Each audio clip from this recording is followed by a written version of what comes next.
Hello, Northlanders. It's Monday, August 28th. I'm Barrett Chase with your Duluth News Tribune Minute, presented by Minnesota Power Employees Credit Union.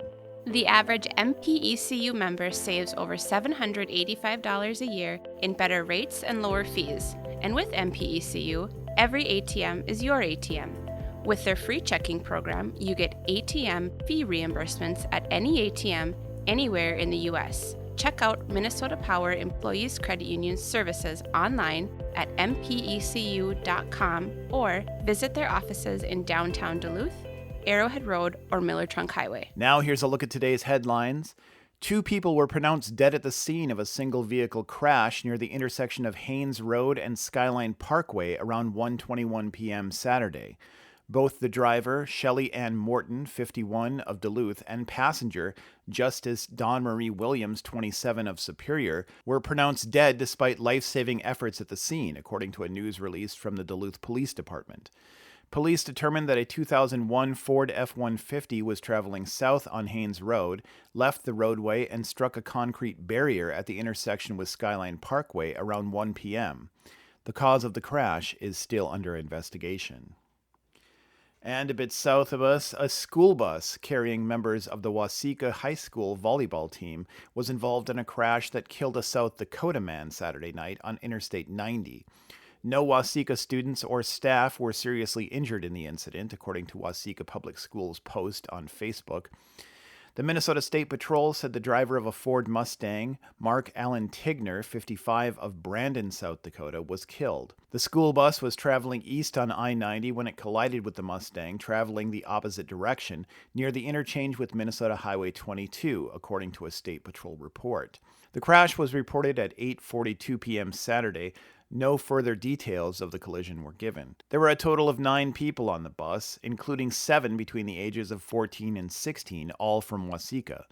Alcohol was not involved, according to the State Patrol. City officials may call an end to telling developers how much parking they need to provide in order to do business in the community. Last week, members of the Duluth Planning Commission heard from Tony Jordan, president of Portland, Oregon-based Parking Reform Network, who encouraged the city to follow in the footsteps of more than 50 communities nationwide that have done away with parking mandates. Jordan suggested local developers and entrepreneurs can be relied upon to determine their own parking needs. He also urges people to think about the large quantities of real estate parking consumes, with a single parking stall requiring 300 to 400 square feet of space. Planning Commissioner Mike Schaefer said parking costs can discourage investments in housing and drive up rents. Duluth already has no parking minimums in place for its downtown and in Canal Park.